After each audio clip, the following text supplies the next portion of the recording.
Alrighty, we're going to have a look at a couple of tips and tricks of how to make the NateChrony even easier, and also some other things you maybe didn't realize you could actually do with it. So we have our NateChrony set up here. This is our little demo model that we use at shows and retails. We've got it powered up via a little USB power bank, and we have our tablet. Nothing's installed. So it's powered up. We have our little red power light on the NateChrony. Go to our tablet, network and internet, and we could see that we've got the Chrony demo Wi-Fi. We can connect to that. We've got the little error message there saying, hey, you've got no internet, not a problem. We're now connected to that Chrony. You then go into your web browser. Chrome works really well. Yours, choose whatever you want from whatever you find easy enough to use.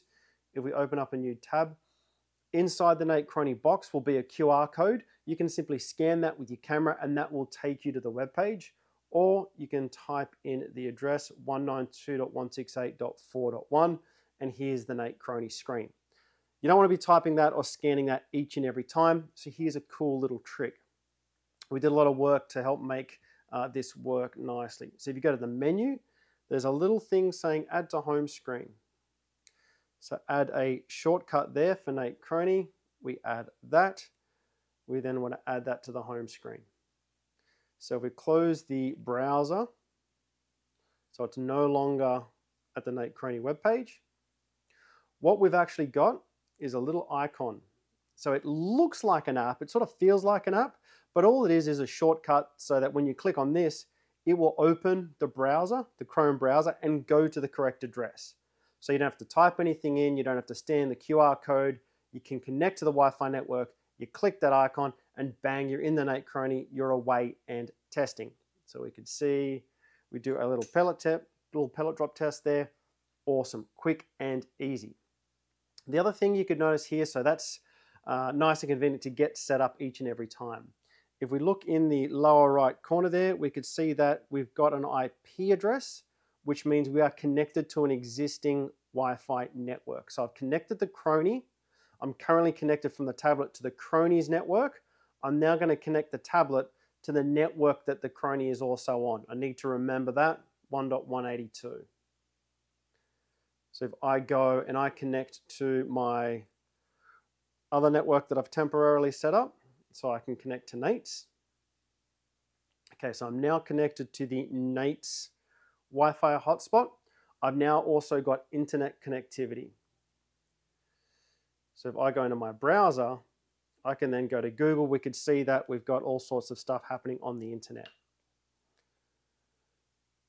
If we then go to that IP address, and that was 192.168.1.182,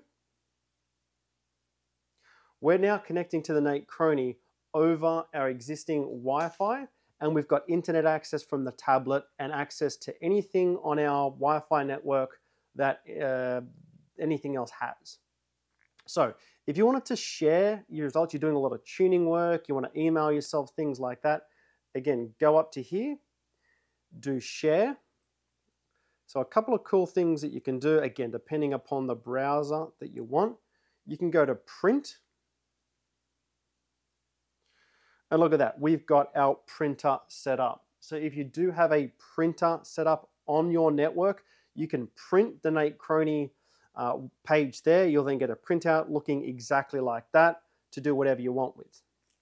You can also, instead of that, you can do save as PDF. So you can save the results of your Chrony locally on your device as a PDF file. You can access that later. You can email that wherever you want. Really, really convenient. Really, really nice little feature there. As I said, because it's designed with an open platform, it is a simple web browser and Wi-Fi. Anything that you can do on a web browser, you can do with the NateChrony. So ultra flexibility there. We're going to jump on to our laptop and have a look at another way that you can start to play with the results as well. Alrighty, so the next one is, how do we get results off the NateChrony? When you take a shot with the NateChrony, every single shot is saved. You actually don't even need a screen to use the NateChrony. You can connect the power of the NateChrony, do all your testing, then connect a screen later, and all the results will be there. You can also just take note, whatever pellet weight was configured will be the one that's used for things like the power calculations as well. So you can power it down. When you power it back up, all the results will be saved. You don't have to save between shots or anything like that. Every shot, it saves all the results each and every time. Super, super convenient. So you can see I've got my tablet here and I've got my laptop here. If I take a shot, we can see that it works on both devices. This is connected to my existing network, as is the laptop. So they're both connected to the existing network. Because it's a web page, you can simply copy and paste the results into whatever device you need. There's the focus. Like Excel, so you can start to do some statistics calculation. You could start to look at doing some graphs, whatever you want. It's just a web page, really easy to copy and paste information in and out of. You can email it yourself to later as well. So that is a quick demonstration of how to work with the results from the NateChrony. Again, it's a web page. Anything that you can do with a web page and a mobile device, you can do with the NateChrony. So super flexible, really easy to use, and great to get data on and off from. So some little tips and tricks to make your life easier when you are tuning. Enjoy your tuning.